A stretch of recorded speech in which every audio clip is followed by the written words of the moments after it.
Hi hello welcome to post 360. నేను మీ మురళీ రాపల్లి.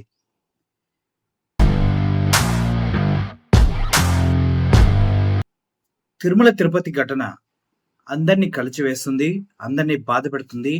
ఎంతో మంది దెబ్బలు తిన్నారు, చాలా మంది ఏడుస్తూ ఉన్నారు, కొంతమంది ప్రాణాలు కోల్పోయారు. దగ్గర దగ్గర 6గురు ప్రాణాలు కోల్పోయారు. అందుట్లో 5గురు మహిళలు కాగా ఒక పురుషుడు కూడా ఉన్నారు. ఈ తిరుమల తిరుపతి దేవస్థాన చరిత్రలో ఇప్పటి వరకు ఇటువంటి దుర్ఘటన జరిగిందే లేదు. ఇటువంటిదే కాదు, చిన్న చిన్నవి కూడా నిజంగా ప్రాణాలు పోయేంతగా జరిగినవే లేదు.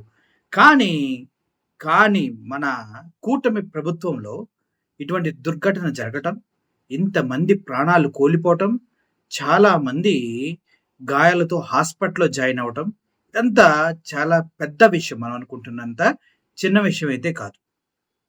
సో, దీనికి కారణం నిజం చెప్పాలంటే ఎవరంటే టీటీడీ బోర్డుని ఏర్పాటు చేసిందెవరు? అసలు టీడీపీలో ఉన్నటువంటి దేవాదాయ శాఖ ఎవరి అండర్‌లో ఉంది? ఆ దేవాదాయ శాఖకి హెడ్ ఎవడు? ఇలా చూసుకుంటెళ్తే మొత్తానికి దీనంతటికి కారణం చంద్రబాబు నాయుడు గారు సీఎం. ఆయనే ఈ తిరుపతిలో జరిగినటువంటి ఈ దుర్ఘటనకు కారణం. ఎందుకు నేను అలా చెప్తున్నా అంటే, పవన్ కళ్యాణ్ డిప్యూటీ సీఎం. ఆయన ఎవరి కింద పనిచేస్తారు? ఆయన కిందే. ప్రతి ఒక్కళ్ళు తిరుమల తిరుపతి దేవస్థానంలో లడ్డు కల్తీ అయిందని చెప్పినటువంటి వ్యక్తి ఎవరు? చంద్రబాబు నాయుడు. ఏ హోదాతో చెప్పాడు? నేను సీఎంని, నేనేమైనా మాట్లాడొచ్చు. నేను చెప్పింది తిరుపతిలో జరగాలన్న ఒక ఉద్దేశంతోనే కదా! మరి అటువంటప్పుడు నువ్వు హెడ్‌గా ఉన్నటువంటి తిరుపతిలో నువ్వు నియమించిన హెడ్‌లు సరిగ్గా పనిచేయక, వాళ్ళు ఇంత దురాఘాతానికి, ఇంత తొక్కిసలాటలో ప్రాణాలు పోవడానికి కారణమయ్యి, తిరుమల చరిత్రలో రక్త తిలకం దిద్దినటువంటి ఇటువంటి దరిద్రులని మీరు పదవుల్లో పెట్టారు కాబట్టి రెస్పాన్సిబిలిటీ చంద్రబాబు నాయుడు గారిదే. రాష్ట్ర ముఖ్యమంత్రిగా ఫుల్ రెస్పాన్సిబిలిటీ మాత్రం చంద్రబాబు నాయుడు గారిదే. అయితే వీకెండ్ కామెంట్ బై ఆర్కేలో ఆయన మాట్లాడుతూ చాలా వరల్గర్‌గా, వరస్ట్‌గా ఒక కరుడు గట్టిన టీడీపీ కార్యకర్తలా మాట్లాడటం జరిగింది. ఎందుకిలా అంటున్నానంటే, సిగ్గున్న వాడెవడు పేపర్లు, టీవీ ఛానెల్, ప్రెస్ పెట్టుకొని ఒక వైపు తీసుకోరు. కానీ ప్రతిసారి హ్మ్. బూతు గిట్టు అంటా ఉంటారు. ఈయన్ని అందుకేనేమో అందరు నాకర్థమవుతుంది. బూతు గిట్టు అంటే రాధాకృష్ణ గారు. ఆయన వీకెండ్ కామెంట్ అని ఒక సొల్లు ప్రోగ్రామ్ ఒకటి చేస్తా ఉంటాడు. ఎందుకంటే ఒక పార్టీకి వత్తాసు పలికే ప్రోగ్రామ్‌ని సొల్లు ప్రోగ్రామే అనాలి. ఆ ప్రోగ్రామ్‌లో అతను రాసిన స్క్రిప్ట్‌ని చదువుతున్న వ్యక్తి ఉద్ఘాటించి, నొక్కి వక్కాణించి చాలా దరిద్రంగా చెప్పేదేంటంటే,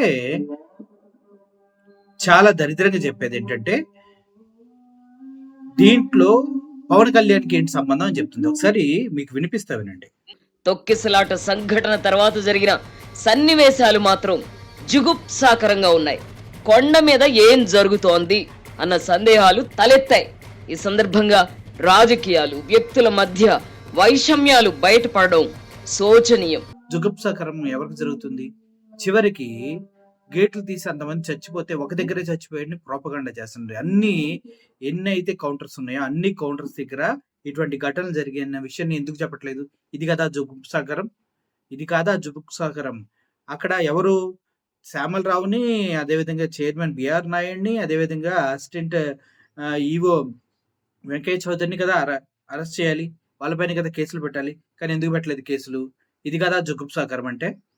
చెప్తున్నారు భలే. సన్నివేశాలు చోటు చేసుకోవడమే అసలైన విషాదం. ముఖ్యమంత్రి చంద్రబాబు సమక్షంలోనే తిరుమల తిరుపతి పాలక మండలి చైర్మన్ బిఆర్ నాయుడు, కార్యనిర్వహణాధికారి శ్యామలారావు గొడవ పడ్డారు.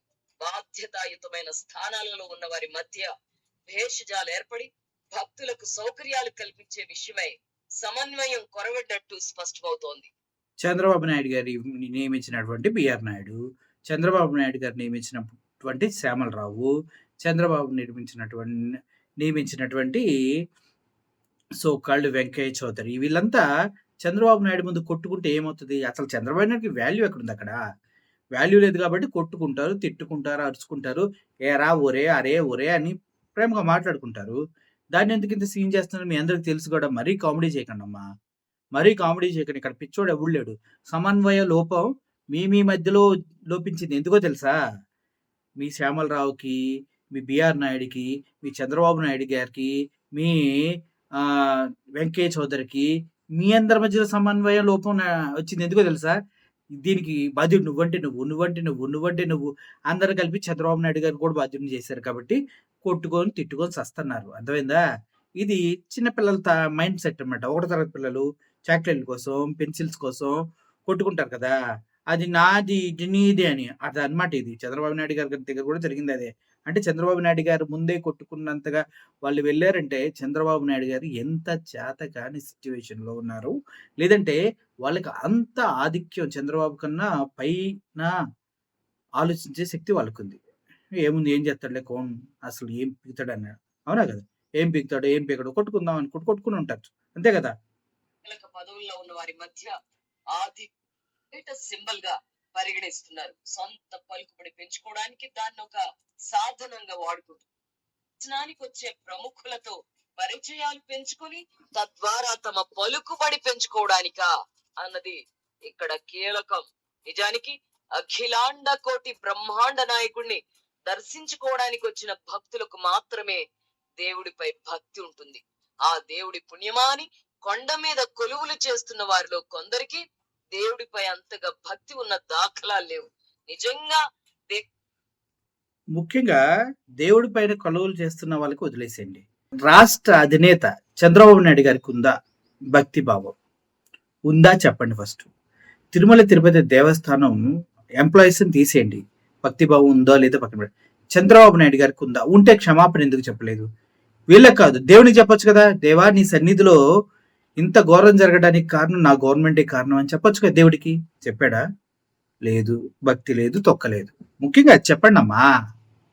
దేవుడిపై భక్తి ఉన్నా, పాప పుణ్యాలపై నమ్మకం ఉన్నా కొండ మీద చేతి వాటాలు జరగవు కదా. దేవుడిపై నమ్మకంతో భక్తులు సమర్పించే కానుకలపై నిజం చెప్పాలంటే భక్తి నిజంగా చంద్రబాబు నాయుడు గారికి ఉంటే ఒక టీవీ ఛానల్ నడుపుకునేటువంటి వ్యక్తి, ఎటువంటి రాజకీయ అనుభవం లేనటువంటి బిఆర్ నాయుడు, ఎటువంటి క్లియర్గా తిరుమల తిరుపతి దేవస్థానానికి జగన్మోహన్ రెడ్డి ఉన్నాడనేసి గత 5 సంవత్సరాల నుంచి టెంపుల్కే వెళ్ళలేదని చెప్పినటువంటి ఒక దరిద్రమైన లాజిక్ చెప్పాడు కదా. అంటే జగన్మోహన్ రెడ్డి ఉంటే టెంపుల్కి వెళ్ళకపోవటం ఏంటైనా? దేవుడి కోసం వెళ్తాడా, జగన్మోహన్ రెడ్డి కోసం వెళ్తాడా? అది మళ్ళీ చంద్రబాబు నాయుడు గారిని రాగానే వెళ్ళటం ఏంటి? చంద్రబాబు నాయుడు పైన ప్రతిభక్తి, దైవభక్తి అని చూపిస్తున్నాడా? అంటే ఓవరాల్ గా ఎటువంటి ప్రోగ్రామ్స్ ఉండేవి తెలుసా? మిడ్ నైట్ మసాలా ప్రోగ్రామ్స్ టీవీ5లో వచ్చేవి. మరి అధినేత ఈయన ఆర్డర్ లేకుండా ఇవి రావు కదా. అటువంటి ప్రోగ్రామ్స్ చేసుకునే ఒక చీప్ మైండ్ సెట్ ఉన్నటువంటి బిఆర్ నాయుడిని తీసుకొచ్చి తిరుమల తిరుపతి దేవస్థాన చైర్మన్ గా చేయటంలో ఎంత భావదారిద్ర్యం ఉంది. దేవుడి పైన నిజంగా విశ్వాసం, నమ్మకం, భక్తి ఉన్న వాళ్ళు ఎవరైనా ఇటువంటి వ్యక్తిని తీసుకొచ్చి తిరుమల కొండ పైన పెడతారా? చెప్పండి నాకు. జీత భత్యాలు పొందుతున్న వారిలో ఎంత మందిలో మాత్రమే అయితే ఆధిపత్య పోరుకు తలపడకూడదు కదా. దేవుడి దిగులు మాత్రం దీన్ని ఒక స్టేటస్ సింబల్ గా పరిగణిస్తున్నారు. సొంత పలుకుబడి పెంచుకోవడానికి దాన్ని ఒక సాధనంగా వాడుకుంటున్నారు. ఈ క్రమంలోనే చైర్మన్, ఈవో, జాయింట్ ఈవో పోస్టులకు భారీ ఎత్తున లాబియింగ్ జరుగుతుంది. కేవలం ఆ దేవదేవుడి మీద భక్తితో మాత్రమే అయితే ఆధిపత్య పోరుకు తలపడకూడదు కదా. దేవుడి సేవలో ధరించాలి కదా. భగవంతుడి సన్నిధిలో పెత్తనం చేయాలనుకోవడం ఏమిటి? తామే పెత్తనం. ఇప్పుడు ఈవో శ్యామలరావు పైన, అదేవిధంగా చైర్మన్ పైన రాధాకృష్ణ ఏడుపు ఏంటంటే, అక్కడ శాలరీస్ తీసుకుంటున్నారు, అంత మంచి పదవి వచ్చింది, కానీ ఏమీ చెయ్యలేకపోతున్నారు కదా. అంటే బేసికల్ గా టీటీడీ చైర్మన్ పదవి మనోడు ఎక్స్పెక్ట్ చేశాడు. రాధాకృష్ణ మనోడికి ఇవ్వకుండా అటు బిఆర్ నాయుడికి ఇచ్చారు. ఈయన ఏబిఎన్, అది టీవీ5. ఇటు బిఆర్ నాయుడు, ఇటు రాధాకృష్ణ. పోల్చుకుంటే చంద్రబాబు నాయుడికి బిఆర్ నాయుడే ఎక్కువగా కనిపించాడు. సో ఇప్పుడు తట్టుకోలేని కుళ్ళుతో ఇప్పుడు నాకు ఇవ్వలేదు, నేనైతే బాగా చేసుకున్నాడు వర్షన్ ఇదనమాట రాధాకృష్ణ వర్షన్. చేయాలన్న పట్టుదలలు పెరగడం వల్లనే అవాంఛనీయ ఘటనలు చోటు మీద భక్తి చెప్పుల మీద అన్నట్టుగా పరిస్థితి తయారైంది. ఏమైనా ప్రజల్లో భక్తి భావం పెరుగుతూ ఉండడం వల్ల ప్రవచనకారుల సంఖ్య కూడా పెరుగుతోంది. డొక్క శుద్ధి, వాక్ శుద్ధి లేని వారు కూడా ఒళ్ళంతా బొట్లు పెట్టుకుని ప్రజల్లో మూఢ భక్తిని ప్రేరేపిస్తున్నారు. ఫలానా నూనెతో దీపం వెలిగించాలి అని, అప్పుడే ఇష్టవాంఛ నెరవేరుతుందని చెప్తున్నారు. ఫలానా విధంగా పూజలు చేయాలని ఏ శాస్త్రంలో రాశారు? చిత్తం శివుడి మీద, భక్తి చెప్పుల మీద అన్నట్టుగా పరిస్థితి తయారైంది. అవి చాలా బాగా చెప్పారమ్మా. ఈ ఆయిల్‌తోనే చేయాలి, దీంతోనే చేయాలని ఎవడు చెప్పాడు అంటున్నారు కదా! ఇప్పుడు వెంకటేశ్వర స్వామి పూజలో పూలెక్కడి నుంచి తెస్తారమ్మా? పూలెక్కడి నుంచి తెస్తారు? రాధాకృష్ణ? ఎక్కడి నుంచో తెస్తారు. ఆయనకి ప్రత్యేకంగా కొన్ని డిపార్ట్‌మెంట్స్ ఉన్నాయి కదా! ఉన్నాయా? పూలు తేవడానికి ఒక డిపార్ట్‌మెంట్ ఉంటది. మునుగు ఆయిల్ ఏదో ఉంటది. ఒక జంతు ఆయిల్ తీసుకొచ్చి రాస్తారు. ఇవంతా ఉంటాయి కదా! మరి అటువంటప్పుడు భక్తులు ఏ ఆయిల్‌తో వెలిగిస్తే ఏమవుతదన్నప్పుడు, దేవుడికి మాత్రం ఏ ఆయిల్‌తో పూజ చేస్తే ఏమవుతది? ఏ ఆయిల్‌తో మర్దన చేస్తే ఏమవుతది? నేతితోనే ఎందుకు చేయాలి? పసుపుతోనే, గంధంతోనే ఎందుకు చేయాలి? మరి ఇలా అడుగుతారు కదా క్వెషన్స్. మరి అంత పవిత్రమైన దేవుడికే రూల్స్ ఉన్నప్పుడు, ఆశావాది భక్తులకు ఉండవా రూల్స్? వాళ్ళు వాళ్ళ ఆశలు తగ్గట్టుగా వాళ్ళు ముందుకెళ్ళరా? ఏం చెప్తారండి మీరు?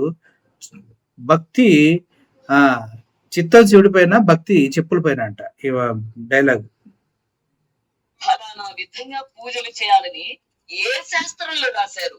చిత్తం శివుడి మీద, భక్తి చెప్పుల మీద అన్నట్టుగా పరిస్థితి తయారైంది. అవి రోత మీడియా యథావిధిగా అంటే మీదంటూ పాలక మండలి అధికారుల మధ్య ప్రాణాలు కోల్పోయిన వారి అంత్యక్రియలు కూడా పూర్తి కాకముందే రాజకీయాలు రంగ ప్రవేశం చేశాయి. విషాదానికి బాధ్యత మీదంటూ పాలక మండలి అధికారుల మధ్య వివాదం మొదలైంది. సందట్లో సడేమియా అన్నట్టుగా జగన్మోహన్ రెడ్డితో పాటు ఆయన రోత మీడియా యథావిధిగా విష ప్రచారం మొదలు పెట్టింది. రోత మీడియా గురించి వీడు మాట్లాడాలి. నిజం చెప్పాలంటే నిజంగా ఇప్పుడు ఇది చేస్తున్నా కూడా రోతేస్తుందా మనకు లేదా? ఇంత చీప్గా ఆలోచిస్తే నేను టీడీపీ కార్యకర్తగా అనిపిస్తుందా లేదా? రోత మీడియాల గురించి వీడు మాట్లాడుతున్నాడు మనతో. అమ్మా ఏమింటున్నావు చూడు, అసలు మామూలుగా ఉండదు. వారు చనిపోగా మిగతా భక్తులు ప్రశాంతంగా వైకుంఠ ఏకాదశి రోజున ఆ దేవదేవుడి దర్శనం చేసుకుని తరించారు. కానీ ఆధిపత్య పోరు మాత్రం తగ్గలేదు. జరిగిన విషాదానికి నైతిక బాధ్యత తీసుకుని భక్తులకు క్షమాపణలు చెప్పడంలో కూడా వివాదమేనా? ముఖ్యమంత్రి సమక్షంలోనే గొడవ పడిన చైర్మన్ ఈవో అంతటితో తగ్గలేదు. శుక్రవారం నాడు జరిగిన అత్యవసర పాలక మండలి సమావేశంలో కూడా విభేదాలు బయటపడ్డాయి. దీనికి తోడు విభేదాలు బయటపడ్డాయి కాదు, ఉన్నాయి విభేదాలు వాళ్ళందరి మధ్యలో. బయటపడతామేంటి? ఎప్పటి నుంచో ఉన్న వాటిని అలా వాళ్ళు కంటిన్యూ చేస్తున్నారు అంతే. చంద్రబాబు నాయుడు దోస్తు మేరా దోస్తు. సో చంద్రబాబు నాయుడు అంటే లెక్కలేదు, విభేదాలు కొట్టుకుంటారు, తిట్టుకుంటారు. చనిపోయిన వారి కుటుంబ సభ్యులకు క్షమాపణ చెప్పాలని ఉప ముఖ్యమంత్రి పవన్ కళ్యాణ్ అన్న మాటలను పట్టించుకోవాల్సిన అవసరం లేదని చైర్మన్ బిఆర్ నాయుడు వ్యాఖ్యానించడంతో దాని ప్రభావం కూటమి ప్రభుత్వంపై పడింది. ఎవరో ఏదో అన్నారని క్షమాపణలు చెప్పాల్సిన అవసరం లేదన్నట్టుగా చైర్మన్ వ్యాఖ్యానించడంతో జన సైనికులు నొచ్చుకున్నారు. నిజానికి పవన్ కళ్యాణ్ చేసిన సూచనలో తప్పు లేదు. జరిగేదానికి నైతిక బాధ్యత వహిస్తూ క్షమాపణలు చెప్పడం హుందాగానే ఉంటుంది. కారణం తెలియదు గాని చైర్మన్ తొలుత క్షమాపణలు చెప్పడానికి నిరాకరించి తర్వాత సర్దుకున్నారు. తిరుమలలో చైర్మన్ ఈవో అదనపు ఈవోల మధ్య సఖ్యత కొరవడిన విషయం ప్రభుత్వానికి తెలుసు. సంఘటన జరిగిన రోజు తిరుపతి పవన్ కళ్యాణ్ గారు సారీ చెప్తే బిఆర్ నాయుడు అంటాడు, నేను సారీ చెప్తే చచ్చిపోయిన వాళ్ళు తిరిగి వస్తారా అంటాడు. కాదు సార్, తిరిగి రారు. అయితే ఇప్పుడు ఏం చేద్దాం? తిరిగి వచ్చే ప్రయత్నం ఉంటే చెప్పండి, అప్పుడు సారీ చెప్తారు మీరు. మరి తెప్పించడం దేవుడి సన్నిధిలో మీరు ఉన్నారు కదా, తిరుమల తిరుపతి దేవస్థానం యొక్క చైర్మన్గా ఉన్నాడు వెంకటేశ్వర స్వామితో చెప్పి చచ్చిపోయిన ప్రాణాలు తిరిగి తీసుకురండి, అప్పుడు మీరు సారీ చెప్పాల్సిన అవసరం లేదు. దేవుడి శక్తి ఉందని నమ్ముతున్నారు కదా మీరు. మరి అప్పుడు తిరుమల తిరుపతి దేవస్థానంలో జరిగిన దేవుడిని చుట్టానికి వచ్చిన వాళ్ళపైన జరిగినటువంటి దారుణ దాడి కదా ఇది. మరి అప్పుడు మీరు దేవుడికి చెప్పి వాళ్ళని ప్రాణాలు తీసుకురండి. మరి శక్తివంతమైన దేవుడు అంటున్నారు కదా, తిరిగి రారు. ఎస్, దేవుడిని తీసుకొస్తారు మీరు, దేవుడిని చూపించగలరా? మరి దేవుడిని చూపించలేనప్పుడు ఏ భక్తి భావంతో నువ్వు అక్కడ టెంపుల్లో ఉంటావు? దేవుడు నీకు వాళ్ళు తిరిగి వస్తారా అన్నావు దేవుడి దగ్గరికి వెళ్ళిన వాళ్ళని, మరి దేవుడు నేను చూపించట్లేదు కదా అంటే దేవుడు లేడనే మనిషి ఎవరా నాయన? ముఖ్యమంత్రి చంద్రబాబు ఆద్యంతం సీరియస్ గానే ఉన్నారు. బాధితులను పరామర్శించిన తర్వాత సమీక్ష సందర్భంగా పరిస్థితిని గమనించిన ముఖ్యమంత్రి మీ మధ్య మాటలు కూడా ఉండనట్టుగా ఉంది అని చైర్మన్ ఈవోను ఉద్దేశించి అన్నారు. ఈ సోదంతా ఎందుకు అసలు నాకు పవన్ కళ్యాణ్ గురించి ఏదో గురు మాట. ప్రాణ thank you for watching this video. Thank you for watching this video. I'm only signing off. Thank you so much.